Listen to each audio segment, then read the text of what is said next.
అతడు యెషయా గ్రంథము 53వ అధ్యాయము 7వ వచనాన్ని ధ్యానించుకుందాం. అతడు దౌర్జన్యము నొందెను, బాధింపబడినను, అతడు నోరు తెరవలేదు. వధింపు తేబడి గొర్రె పిల్లయు బొచ్చు కత్తిరించు వాని ఎదుట గొర్రెలు మౌనముగా ఉండునట్లు అతడు నోరు తెరవలేదు. దేవునికి స్తోత్రం. హల్లెలూయా. యేసుక్రీస్తు ప్రభువారిని బట్టి ఈ ప్రవచనం 750 సంవత్సరాల క్రితమే యెషయా ప్రవక్త ద్వారా దేవుడు మాట్లాడించారు.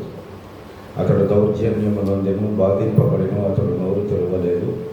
వధింపు తేబడిన గొర్రె పిల్లయు బొచ్చు కత్తిరించు అని ఎదుట గొర్రెయు మౌనముగా ఉన్నట్లు అతడు నోరు తెరవలేదని లేఖనం సెలవిస్తుంది. యేసుక్రీస్తు ప్రభువారు నోరెందుకు తెరవలేదు, బదులెందుకు చెప్పలేదు,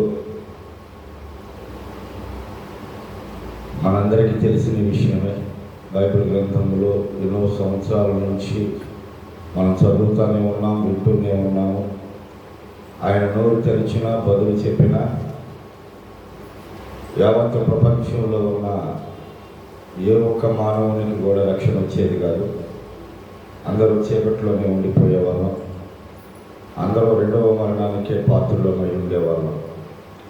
మనందరి పాపముల కొరకు, మనందరి శిక్షను భరించిన కొరకు, మనందరి శాపాన్ని తీసివేయటం కొరకు ఆయన బదులు చెప్పలేదు, నోరు తెరవలేదు. అయితే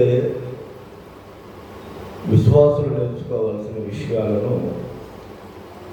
కొన్ని మాటలు మనం తెలుసుకుందాం. అన్ని చోట్ల మనం కూడా నోరు తెరవకూడదా అయ్యా, బదులు పలకకూడదా? దౌర్జన్యం పొందిన, మనం ఎదుటి వాళ్ళు హింసించిన, కొట్టిన, మనం కూడా అలానే ఉండాలా అంటే బైబిల్ అయితే అలానే చెప్తుంది. యేసుక్రీస్తు ప్రభువారిని వెంబడించే ఎవరైనా ఖచ్చితంగా పంటికి పన్ను, కంటికి కన్ను పాత నిబంధన కాలంలో ఇశ్రాయేలీయులు చేశారు. అయితే యేసుక్రీస్తు ప్రభువారు ఆయన రక్తము ద్వారా మనందరి పాపములను కడిగివేసి అందరినీ పరిశుద్ధపరిచి తన తండ్రి ప్రేమామయుడై ఉన్నాడు. ఆయన కూడా ప్రేమగా మారిపోయాడు. ఆయన కొట్టిన వారిని, తిట్టిన వారిని సైతం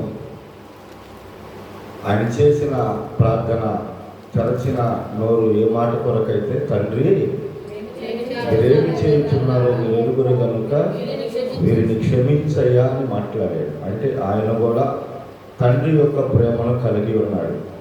ఇప్పుడు ఆయన బిడ్డలమైన మనం కూడా అదే ప్రేమను కలిగి ఉండాలి. కానీ జీవం కలిగిన దేవుడు కొన్ని సందర్భాలలో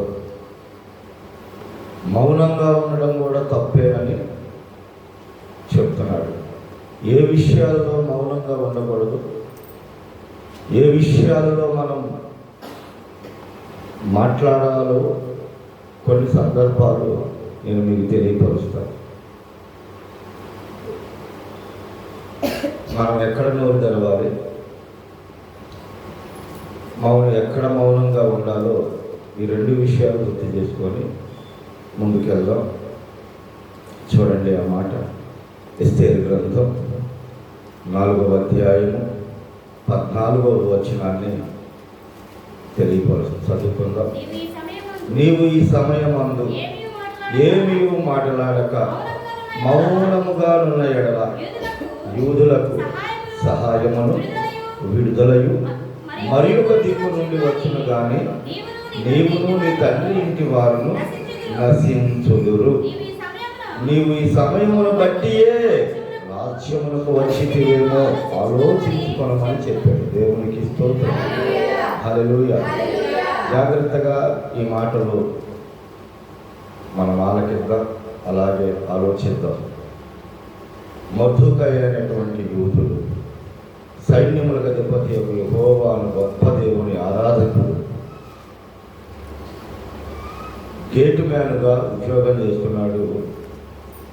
ఆ దేశపు ప్రధాని అయినటువంటి హామాను అనేటువంటి ఒక దేవునికి యూదులకు శత్రువు కేవలం నమస్కారం చేయలేదని, దండం పెట్టలేదని, అతను మాత్రమే చంపేస్తే వాడి పగ తీరేటట్లేదని, తన వారందరినీ చంపేయాలని, దేశంలో ఎక్కడెక్కడ తన వారు ఉన్నారో, ఎక్కడెక్కడ తన జాతి వారు ఉన్నారో వారందరినీ ఒకే రోజు చంపాలని, వాడికి ఉన్న అధికారాన్ని బట్టి, రాజుతో ఉన్న సన్నిహిత్యాన్ని బట్టి ఆయనకు లేనిపోనివన్నీ చెప్పి, అయ్యా మన దేశంలో ఒక జాతి ఉంది, ఆ జాతి వల్ల మనకి ఏమో ఉపయోగం లేదయ్యా, నీకు సంతోషం లేదు, సమాధానం లేదు, వాళ్ళు వాళ్ళ దేవుడికి తప్ప రాజు అయిన మీకు కూడా నమస్కారం చేయరు, వాళ్ళ పద్ధతులు వేరు, వాళ్ళ విధులు వేరు, వాళ్ళ ఆచారాలు వేరు,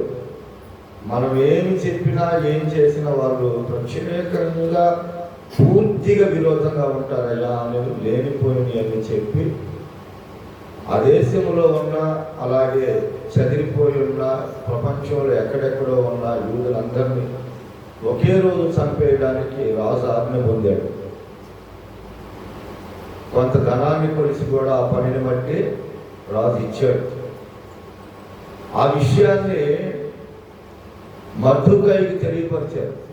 మర్దుకాయ అనేటువంటి గేటు మ్యాన్కి తెలియపరిచారు.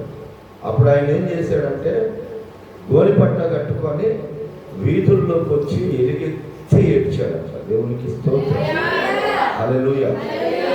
ఎలుగెత్తి ఏడ్చాడు. అలాగే దేవాది దేవునికి అర్థనాదాలను వినిపించాడు. అయితే తాను పెంచుకున్నటువంటి తన కుమార్తె ఆ దేశానికి రాణి అయి ఉంది కాబట్టి ఆమె కబురు పంపించాడు.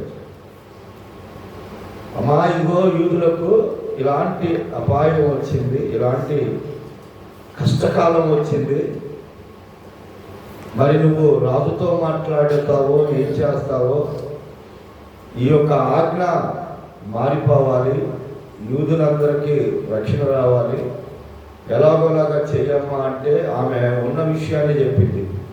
ఏమని చెప్పిందంటే, రాజు సెలవు లేక ఎవరో ఆయన ఎదుటికి వెళ్ళి నుంచోకూడదు, ఒకవేళ నుంచుంటే మరణదండన విధిస్తారు, అది మీకు తెలిసిందే కదా, ఇప్పటికీ నేను నెల రోజుల నుంచి రాజు సముఖానికి వెళ్ళలేదు అని చెప్పి ఆయనకు వస్త్రాలను ఇచ్చి పంపించింది. ఆ గొనిపట్ట అవి తీసేసి మంచి వస్త్రాలు వేసుకోమని.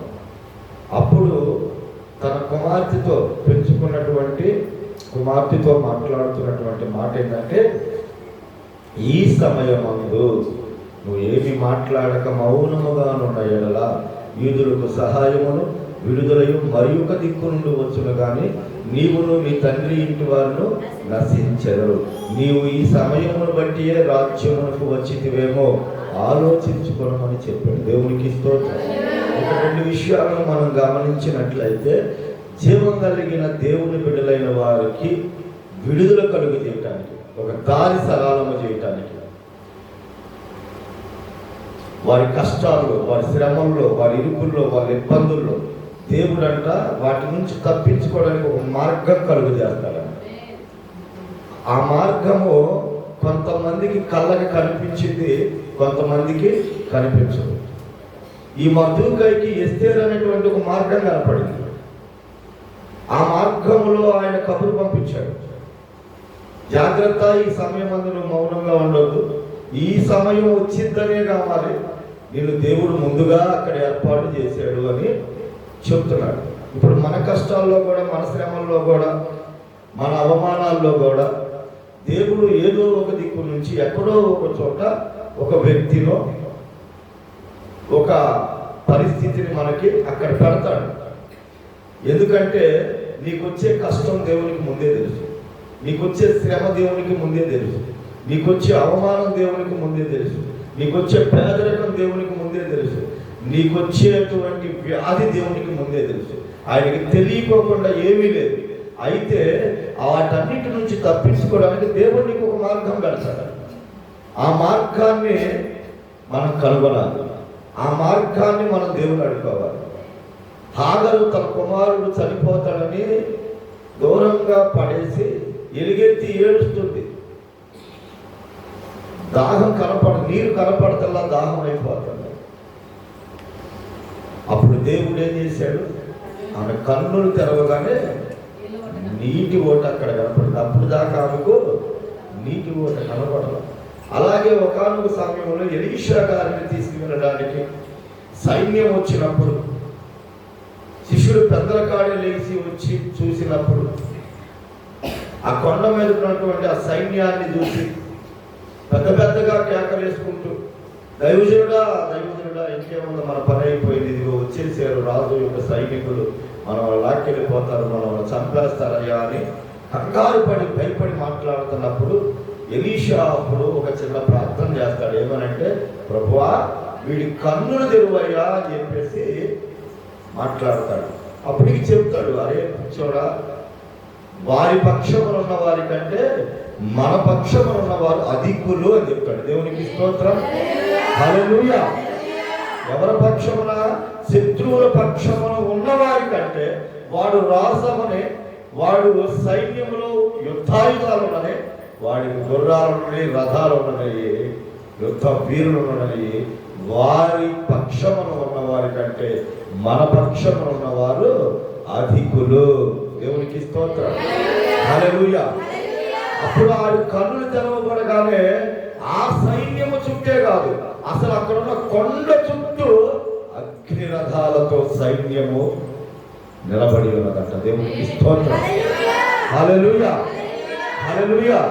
దేవుని వల్ల మనకు కూడా ఈ మధుకైలాగా కష్టం వచ్చినప్పుడు, శ్రమ వచ్చినప్పుడు కలవరపాటు ఉండిద్ది, దుఃఖం ఉండిద్ది, బాధ ఉండిద్ది, ఎవరికి చెప్పుకోలేనటువంటి వేదన, ఏం చెయ్యాలా అన్నటువంటి ఆగ్రహం, కోపం ఉండిద్ది.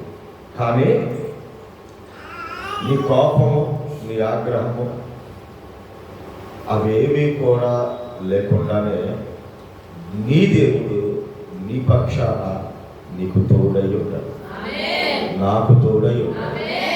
మధుకైకి ఎస్తేరు అనే ఒక దారిని నిలబెట్టాడు. నీకు నాకు కూడా ఒక దారి ఉంది. ఆ దారి యేసయ్య దారి. ఎందుకంటే ఆయన బిడ్డలైన వారిని ఆయన ముట్టుకుంటే ఆయన కనుగుడ్డు ముట్టినట్టే. ఈ విషయాన్ని తెలియక మనం నిజంగా దేవుని బిడ్డలాగా మానవులుగా ఉండి కంగారు పడతాం, బాధపడతాం, వేదన పడతాం. కానీ ఇక్కడ ఒక్క మాట మీరు ఆలోచన చేస్తే, ఈ ఎస్తేరుని మధుకై ఏమంటున్నాడు? మౌనంగా ఉండొద్దు. చాలా మంది మాట పట్టుకొని అంతలా మధుకయ్యే ప్రార్థనా పరుడే మౌనంగా ఉండొద్దు అన్నాడుగా అన్నాడు. మౌనంగా ఉండొద్దంటే ఆయనే మౌనంగా ఉండకోకుండా ఎవరైతే ఆయన మీద కక్ష కట్టారు, ఎవరైతే ఆయనకు శిక్ష వేశాడు, ఎవరైతే ఆయన జనులు లేకుండా చేయాలని చూశాడు, ఆ హామాను దగ్గరికి వెళ్ళి వాడిని తగాదాడాలి, ఆ హామాను లేకుండా చేయాలని ప్రయత్నం చేయాలిగా, అవునాగా.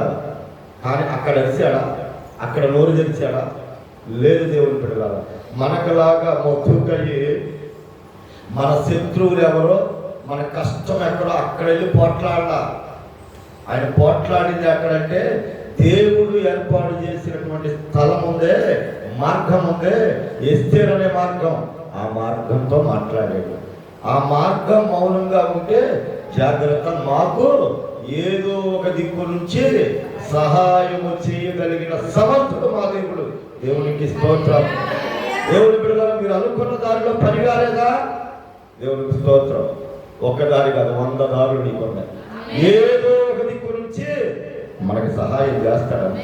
అయితే ఇక్కడ జరగాల్సినటువంటి విషయం మనం గమనించాల్సింది ఏంటంటే, మన కష్టకాలంలో, మన శ్రమ దినాల, మన వేదన పడుతున్నటువంటి పరిస్థితుల్లో, మన అప్పుల్లో, మన వ్యాధుల్లో ఎస్తేరు లాంటి నిర్ణయం తీసుకోవాలి.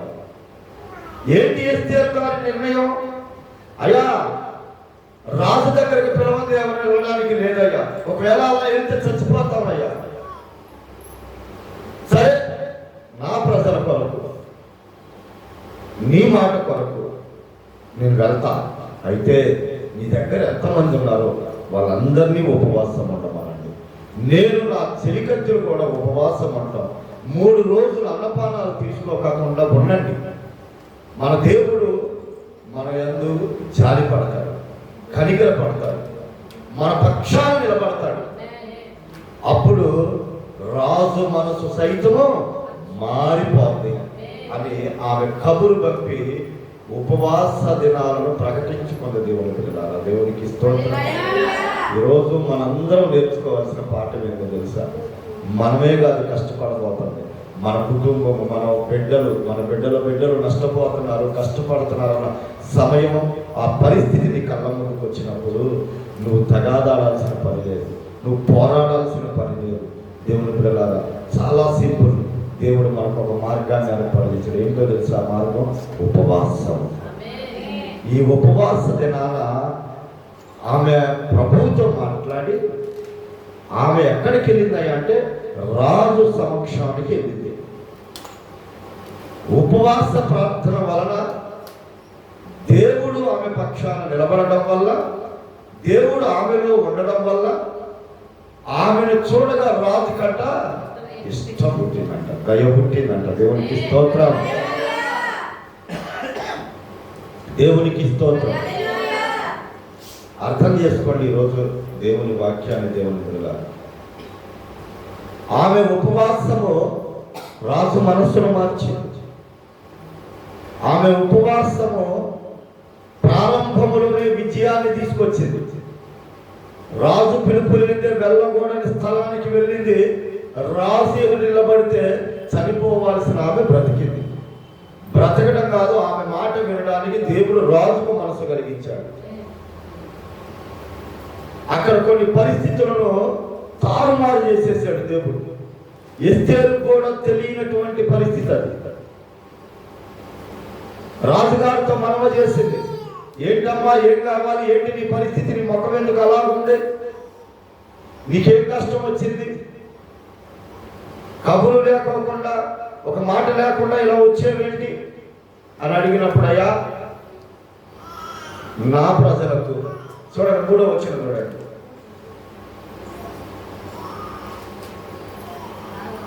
కాదమ్మా కాదు, ఒక్క నిమిషం,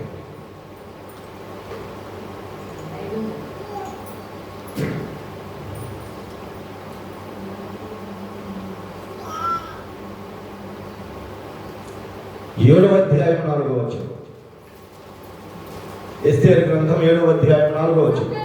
సంహరింపబడుటకును హతము చేయబడి నశించుటకును నేను నా జనులు కూడా అమ్మబడిన వారము, మేము దాసులముగాను దాసురాండ్రముగాను అమ్మబడిన ఎడల నేను మౌనముగాను ఎలయనగా మా విరోధిని తప్పించుకొనుటకై మేము రాజులకు తమని శ్రమపరుచుట కాదు. దేవునికి స్తోత్రం, హల్లెలూయా. జాగ్రత్తగా ఈ మాట వినండి.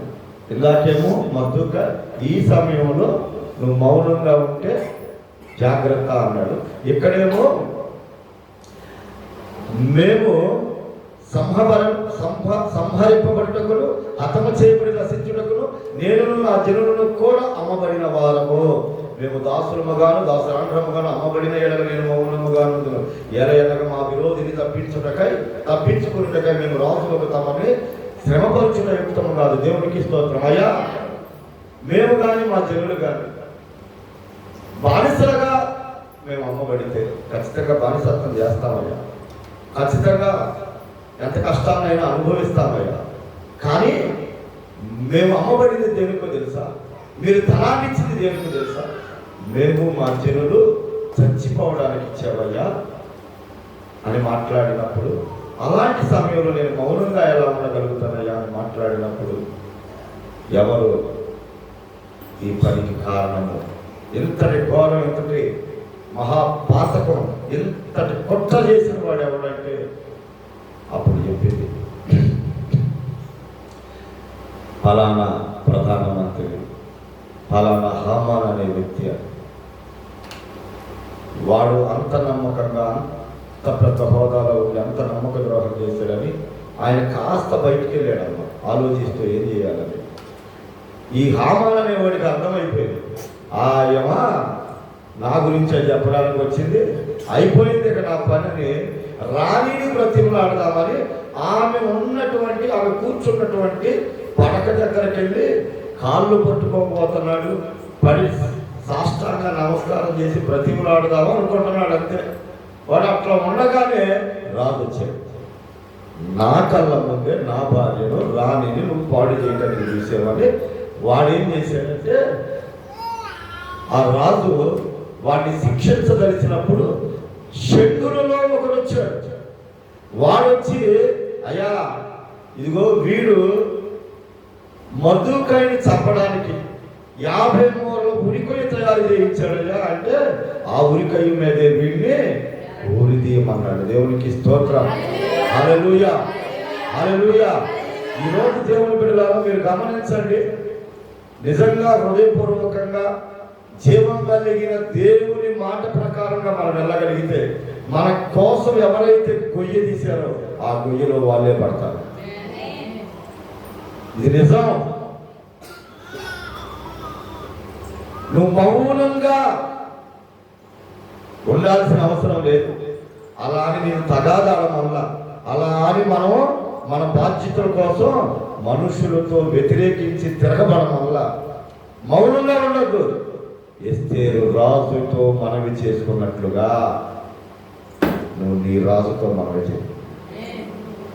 ఎస్తేరు ఉపవాసం ఉన్నట్లుగా నువ్వు ఉపవాసం ఉండి నోరు తెరిచి నీ రాజుకి చెప్పు, నీ దేవునికి చెప్పు. ఖచ్చితంగా నీ కొరకు ఎవరైతే గొయ్య తీశారో, ఎవరైతే నిన్ను లేకుండా చేయాలనుకుంటున్నారో, ఎవరైతే నిన్ను కష్టపెట్టారో నష్టపెట్టారో, వారు అదే కష్టములో అదే నష్టములో పడేటట్లుగా మనం నమ్ముకున్న మన దేవుడు చేస్తాడు. దేవునికి స్తోత్రం. మర్దుకై కొరకు ఉరి కొయ్యి తయారు చేశాడు. అదే ఉరి కొయ్య మీద హామాను ఉరి తీయబడ్డాడు. దేవుని బిడ్డలారా, నేను ఒక మాట నేను మీకు గుర్తు చేస్తాను. యేసుక్రీస్తు ప్రభువారు ఈ భూలోకములో ఉన్నప్పుడు ఆయన కూడా ఆయన ప్రాణాలను కాపాడగలిగిన వానికి, ఆయన మృతులలో నుండి లేపగలిగిన వానికి ప్రార్థనలు యాచనలు కన్నీళ్లతో చేశారంట. చూడండి, ఆ మాట నేను మీకు చూపిస్తాను. హెబ్రీయులకు రాసిన పత్రిక 5వ అధ్యాయం 7వ వచనం. శరీరధారి అయి ఉన్న దినములలో మహారోధనముతోను కన్నీళ్లతోను తన్ను మరణము నుండి రక్షింపగలవానికి ప్రార్థనలను యాచనలను సమర్పించి భయభక్తులు కలిగి ఉన్నందున ఆయన అంగీకరింపబడెను. దేవునికి స్తోత్రం. హల్లెలూయా, హల్లెలూయా. మా పగతో ఏం సాధించలేము, బలంతో ఏం సాధించలేము, మంది బలంతో ఏం సాధించలేము, అధికారంతో ఏది సాధించలేము. అలా అనుకుంటే మోషేకున్నటువంటి అధికారంతో, మోషేకున్నటువంటి బలంతో ఎప్పుడో ఇశ్రాయేలీయులను విడుదల చేయించవచ్చు. కానీ దేవుని చిత్తం అది కాదు, దేవుని ఇష్టం అది కాదు, దేవుని మార్గము అది కాదు. మోషేకున్నటువంటి బలాన్ని బట్టి, యుద్ధ నైపుణ్యతను బట్టి, అధికారాన్ని బట్టి ఐగుప్తీయులు కొట్టి చంపేసి ఇసుకలో పూర్తి చేశారు. కానీ కప్పింది ఎప్పుడు కూడా బయటపడకపోదు. ఏంటది? కప్పింది ఎప్పుడు కూడా బయటపడకపోదు. పడింది బయట. ఏ ఫరో బదులు రాజుగా ఉండాల్సిన స్థానంలో ఉన్నాడు, ఆ ఫరోనే చంపేయాలని సైనికులు పంపారు. ఎక్కడికి వెళ్ళాడు? పారిపోయాడు. ఎప్పుడు కూడా మానవుల ఇచ్చలను బట్టి బైబిల్ రాయబడ దేవుని ఆత్మ ప్రేరేపణతో మనుషులు రాశారు. ఎందుకంటే మనకు బుద్ధి కలగటానికి, మనం నేర్చుకోవడానికి. ఈ రోజున చాలామంది కుటుంబాల్లో సమాధానం లేదమ్మా, సంతోషం లేదమ్మా, వేదనే, బాధే. లోకానుసారంగా అయితే మనం 100 ఆలోచన చేయొచ్చు, 100 దారుల్లో వెళ్ళవచ్చు, ఎవరికెవరో ఎక్కువ కాదన్న ఆలోచన మనకు రావచ్చు. కానీ నాకంటే కూడా నిజంగా ఒక లెక్కలో నా సంఘ బిడ్డలే ప్రభువుతో బాగా హత్తుకొని ఉన్నారని మనం సంతోషపడ్డాం. దేవునికి స్తోత్రం. హల్లెలూయా. నిజంగా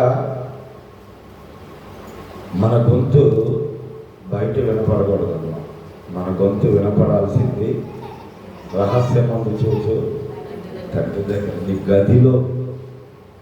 నిజంగా మన దాటలేని కష్టాలు, శ్రమలు ఏదన్నా ఉంటే, మన ప్రాణాల మీదకి వచ్చిన పరిస్థితులు ఏమైనా ఉంటే, నిన్ను ప్రాణం కంటే ఎక్కువగా బాధిస్తున్నటువంటి పరిస్థితులు ఏమైనా ఉంటే, అది నీ భర్త అయినా, నీ బిడ్డలైనా, నీ అప్పులైనా, నీ వ్యాధి అయినా, ఏదైనా, ఆల్రెడీ మనం ఉపవాస దినాల్లో ఉన్నాం.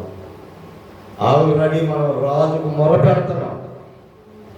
ఆల్రెడీ రాజు మన పక్షాన నిలబడ్డాడు. వాళ్ళ పక్షాన కంటే, ఆ పరిస్థితుల కంటే కూడా మన పక్షాన ఉన్న మన దేవుడు గొప్పడు. మన పరిస్థితులన్నిటిని తీసివేయగలిగిన వాడు. ఏ సాతానుడైతే లోక రక్షకుడిని కాళ్ళకు మేకులు కొట్టి సంతోషించాడు, చేతులకు మేకులు కొట్టి సంతోషించాడు, పక్కలో బల్లెం పొడిచి సంతోషించాడు, తలకు ముళ్ళ కిరీటం పెట్టి సంతోషించాడు. ఇదంట జనాల పాపాలు తీసేస్తాడంట, మరణాన్ని జయిస్తాడంట. వాడికి తెలియని విషయం ఏంటంటే, చంపేయటమే వాడికి తెలుసు, చంపేసిన తర్వాత జరిగేది వాడికి తెలియదు. అది దేవునికి మాత్రమే తెలుసు. దేవుని కుమారుడు వచ్చేసాడు, ఈ లోకాన్ని, లోక పాపాలన్నింటినీ తీసేస్తాడంట, ఈ మనుషులందరినీ రక్షించేస్తాడంట. వీడు ఎలాగ రక్షిస్తాడని సాతానుగాడు కాళ్ళ మీద మేకులు కొట్టి, చేతుల్లో మేకులు కొట్టి, పక్కన బల్లెం పొడిచి, మోయినేసి భుజాన్ని పెట్టి, కొరడాలతో కొట్టించేసి వాడు నవ్వేసుకుంటున్నాడు. వాడికి తెలియదు ఏంటంటే, చనిపోయి తిరిగి లేపగలిగిన దేవుడు ఆయన పక్షాన ఉన్నాడని ఆయనకి తెలియదు. దేవుడికి స్తోత్రం. హల్లెలూయా. యేసుక్రీస్తు ప్రభువారు కూడా మరణము నుంచి, మరణ వేదన నుంచి తప్పించగల వారికి యాచనలు, ప్రార్థనలు కన్నీటితో చేశాడమ్మ. ఈరోజు నిన్ను తప్పించగలిగిన వారికి, నీ దేవునికి, నీ రాజుకి నువ్వు కూడా అలాంటి ప్రార్థన చేయాలి, అలాంటి మొరై పెట్టాలి. కానీ మనం బయట పోట్లాట, బయటి కేకలు, ఇవి అనవసరము. ప్రభువు నేర్పిన మార్గంలో నువ్వు వెళ్తే పదప్పుడు మంది కాదు, ఆయనది. దేవునికి స్తోత్రం. హల్లెలూయా. హల్లెలూయా. చాలామంది కుటుంబాల్లో దేవుని బిడ్డలారా, నేను చెప్తున్నా, మా కుటుంబం మీదకి వచ్చిన శాపం ఒక కుటుంబం మీదకి రాకూడదు. ఒక గొప్ప దైవజనుడు బిడ్డలై ఉండి, ఒక గొప్ప దైవజనుని మార్గంలో వేసే నిజదేవుడని తల వంచుకొని భరించి వెళ్ళిపోయినటువంటి తండ్రి బాటలో భక్తిని నేర్చుకోకుండా, మందిరాలకు వచ్చాము, వెళ్ళామన్నట్లుగా ఉండి, బయట వాళ్ళు ఇష్టానుసారులుగా కేకలు, కాళ్ళను ఎగరేసి కేకలేసి, తగాదులు, తన్నులాటలు లోకానుసారంగా ప్రవర్తింపజేసి, వాళ్ళు లేకుండా వేరు వాళ్ళ బిడ్డలను అదే దారిలో తీసుకొస్తున్నారు. ఈరోజు నేను ఒక పాఠం మీకు నేర్పిస్తాను. యేసుక్రీస్తు ప్రభువారు మౌనంగా ఉన్నాడు అంటే నువ్వు మౌనంగా ఉండాల్సిందే. మౌనంగా ఉండి ఆయన పిలిచాడు సిలువని. మౌనంగా ఉండి నువ్వు గెలుస్తావు నీ శత్రువు. నువ్వు నోరు తెరవాల్సింది ఎక్కడంటే ఒక దేవుని దగ్గరే. ఆ దేవుడు నీతో నాతో ఉన్నాడు. నా తండ్రి నాకు చెప్పిన మాట ఏంటంటే, వాడు ఆ దారిలో వెళ్ళకపోతే ఆ తగాదు వచ్చేది కాదుగా అన్నాడు. నా తండ్రి నేర్పిన మాట. చంటిగాడిది ఏదో గొడవ అయిందంట అంటే, వాడు అది బాగుపోతే అయ్యేది కాదుగా అమ్మా, నీవు నాది తప్పనేవాడు. ఎప్పుడు పోలీసులకు సైతం పలానా గదిలో ఉన్నాడు, తీసుకెళ్ళండి అని చెప్పాడు. అందుకే నేను మొదటి నుంచి నా పిల్లలకి నేను చెప్తాను, మీరే తినండి, మీరే ఆడుకోండి, మీరే కొట్టుకోండి అయ్యా అని చెప్తాను. మధ్యకాలంలో 100 సార్లు దేనాన్ని వైకుంఠపురం వదిలేమ్మా అని చెప్తాను. ఎందుకు వద్దంటున్నానంటే అక్కడ ఉన్న వాళ్ళందరూ సంఘస్థులే, కుటుంబ సభ్యులే. ఎవరి తరపున మాట్లాడకుండా నుంచున్నా కానీ చూసావా పాస్టర్ గారు ఉండి మాట్లాడలా, పాస్టర్ గారు ఉండి మాట్లాడలేదు అంటారు. అందుకని మన మీదకి నిందలు, మన మీదకి ఇబ్బందులు వచ్చే పరిస్థితి, సంఘానికి నష్టం కలిగే పని మనం చేయకూడదని నా ఉద్దేశం. ఇంకో విషయం ఏంటంటే, నేను ఒకటి మాత్రం చెప్తానమ్మా, మీ బిడ్డలు క్షేమంగా ఉండాలి అంటే, మీ బిడ్డలు ఆయుష్తో ఉండాలి అంటే ఎప్పుడైనా ఒకటి గుర్తుపెట్టుకోండి. ఏదన్నా పొరపాటు జరిగినప్పుడు, ఏదన్నా గొడవలు జరిగినప్పుడు ఖచ్చితంగా మీరే మీ బిడ్డను ఒక దెబ్బ కొట్టుకొని తెచ్చుకోవడం, దానంత ఉత్తమం ఇంకోటి లేదు. నువ్వు గనక అలా చేయగలిగితే నా దేవుడు మన పక్షాన్ని నిలబడతాడు. ఎవరు తీసుకున్న గోతులో వాడే. మొర్దెకాయి తీసుకున్నాడు, హామాను గారు తీసుకున్నాడు కొయ్యి. మొర్దెకాయిని చంపడానికి 50 కొయ్యిరా ఉరికొయ్యి, 50 మూరల ఉరికొయ్యి తీసే నిలబెట్టి వాడు తీసుకున్న గోతులో వాడే పడ్డాడు. అంతే. ఏం జరిగింది? అలా జరగడానికి గల కారణము, అంతకే అద్భుతానికి గల కారణం ఏంటయ్యా అంటే ఉపవాస ప్రార్థన. వాళ్ళ దేవునికి మాత్రమే వాళ్ళు మొరపెట్టారు. మనం కూడా మనం శత్రువులు జయించాలంటే మన బలము, మన అధికారము, మన డబ్బు, మనం మంది మనకి పనికిరాలమ్మా. ప్రభు ఒక్కడు చాలు మనకి, ఆయన మాట ఒక్కడు చాలు మనకి. ఖచ్చితంగా నా దేవుడు మన పక్షాన్ని యుద్ధం చేస్తాడు, మన పక్షాన్ని నిలబడతాడు. ఇష్టానుసారంగా ప్రవర్తించి దైవజనులై ఉండి, దైవజనులు బిడ్డలై ఉండి, రోడ్ల మీద కర్రలతో తలకాయలు బదలు కొట్టుకొని భూమి మీద లేకుండా పోయారు. వద్దు మనకి తగాదులు. యేసయ్య దగ్గర నువ్వు గెలవాలి అంటే కాళ్ళ ఎగరేస్తే కాదమ్మా, కాళ్ళు పట్టుకుంటే ఒక దీవెన. ఇది నిజం, మీరు నమ్మండి. ఖచ్చితంగా నా దేవుడు మనందరికీ తోడై ఉంటాడు. నీ వ్యాధిలో తోడుంటాడు, నీ బాధలో తోడుంటాడు, నీ అప్పుల్లో తోడుంటాడు. నీ శత్రువుల మధ్య నిన్ను విడిపించడానికి ఆయనే నీ ముందు నడుస్తాడు. హల్లెలూయా. గొర్రె కసాయి వాడి దగ్గరికి వెళ్ళేటప్పుడు ఎలాగైతే తల వంచుకొని వెళ్ళేదో అలాగ వెళ్ళాడమ్మ యేసయ్య సిలువ దగ్గరికి. అదే మార్గాన్ని నువ్వు ఎన్నుకో, గెలుస్తావు. నోరు తెరు. ఎక్కడంటే ప్రభు దగ్గర మాత్రమే. నీ నోరు తెరువు, దాన్ని నేను బాగుగా వింటానంటున్నాడు ప్రభు. నిజంగా ఈ వాక్యానుసారంగా గనక మనం బ్రతకగలిగితే, ఎందుకు ఉంటారమ్మా మనకి శత్రువులు, ఎందుకు వస్తారమ్మా మన మీదకి పగస్తులు? చాలామంది కాకపోతే ఏంటంటే మానవులుగా తట్టుకోలేరు. వేదన ఉంటుంది, బాధ ఉంటుంది, అహం ఉంటుంది. కానీ వాటన్నిటినీ చంపుకోగలిగిన వాడే క్రైస్తవుడు. వాటన్నిటినీ చంపుకోగలిగిన వాడే యేసయ్య బిడ్డ. దెబ్బలు తిన్నంత మాత్రాన, మోయలేని సిలువను మోసినంత మాత్రాన, మొఖాన ఉమ్ము వేయించుకున్నంత మాత్రాన, అరచేతులతో కొట్టించుకున్నంత మాత్రాన ఆయన చనిపోయేమన్నా మరవబడ్డా? లేదమ్మా. ఆయన చనిపోయి తిరిగి లేచి ఎవరైతే కొట్టారో, ఎవరైతే అవమానించారో, ఎవరైతే ఉమ్ము వేశారో, ఎవరైతే నేరం మోపారో, ఎవరైతే శిక్ష విధించారో వాళ్ళందరి చేత యేసే దేవుడు అనిపించుకున్నాడు. దేవుడికి స్తోత్రం. హల్లెలూయా, హల్లెలూయా.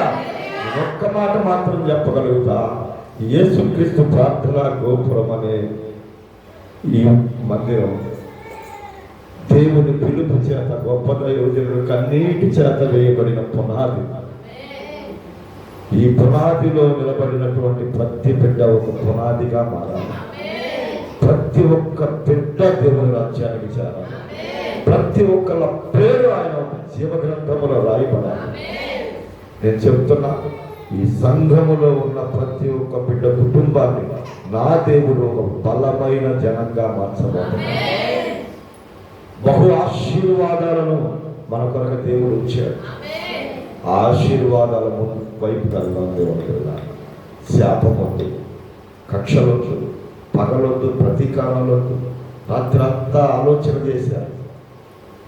ఎందుకు మనుషులు ఈ రకంగా మంచిని మర్చిపోయి, ప్రేమానురాగాలను మర్చిపోయి, కృతజ్ఞత మర్చిపోయి అప్పటికప్పుడు ఎలా మారిపోతున్నారు ఇంత దుర్మార్గంగా అని నేను ఆలోచన చేస్తే అప్పుడు యేసయ్య నాకు తెలియపరిచిన మాట ఏంటంటే, అయిన వారే కదా ఆయన్ని సిలువ వేసింది, అయిన వారే కదా ఆయన మీద అసూయపడింది. ఆయనకే తప్పని ఆ అసూయ, ఆయనకే తప్పని ఆ నిందలు మనం ఎంతటోళ్ళమమ్మ. ఏ పాపం ఎరుగని వాడు ఆయన. పాపలోకములో పాపిష్టి మనుషుల మధ్య బ్రతుకుతున్నాం. ఖచ్చితంగా మనం కూడా పాపములోనే కొన్ని విషయాల్లో బ్రతికాం. కాబట్టి మనకు వచ్చిన శ్రమలను బట్టి, ఇరుకులను బట్టి మనం నిజంగా బాధపడడంలో అర్థమే లేదు. కానీ మనం ప్రభువుని నమ్ముకొని పరిశుద్ధంగా జీవించడానికి ఇష్టపడ్డాం. కాబట్టి కొన్ని మన మీద అన్యాయంగా వస్తున్నటువంటి పరిస్థితులను బట్టి, బాధలను బట్టి, ఉన్నటువంటి అప్పులో, వ్యాధులు, ఇలాంటి లోక సమస్యలను బట్టి మనం తల్లకిందులు అవుతాం. కానీ దేవుని బిడ్డలారా, అలాంటి సమయాల్లో కూడా నీ చెయ్యి విడువని దేవుడు నీకున్నాడని ఒక్కసారి గుర్తుపెట్టుకుంటే ఖచ్చితంగా నిన్ను, నీ కుటుంబాన్ని దేవుడు క్షేమంగా ఉంచుతాడు. నీ ఉద్యోగ, నీ వ్యాపార, నీ చేతి పనులు, నీ పొలం, నీ పశువులు క్షేమంగా ఉంటాయి. నా దేవుడు నీకు ఇచ్చిన యావత్తు సొత్తును అనుభవించేటట్లు చేస్తాడు. జీవం కలిగిన దేవుడు మౌనంగా ఎందుకెళ్ళాడంటే నిన్ను, నన్ను మన అంగలార్పుని నాట్యంగా మార్చడానికి. దేవుడికి స్తోత్రం. దేవుడు ఈ మాటలను దీవించునుగాక. ఆపై ప్రార్థన చేసుకున్న పరిశుద్ధుల పరమ తండ్రి గొప్ప దేవుడు చెప్పబడిన మాటలు నీ మాటలుగా, విలువైన వెలకట్టలేని నీ మాటలు మేమందరం విన్నాం. ఆ మాటల ప్రకారంగా జీవించే భాగ్యాన్ని దయచేసి నజరేయుడైన యేసు నామమున వేడుచున్నాము తండ్రి. ఆమేన్.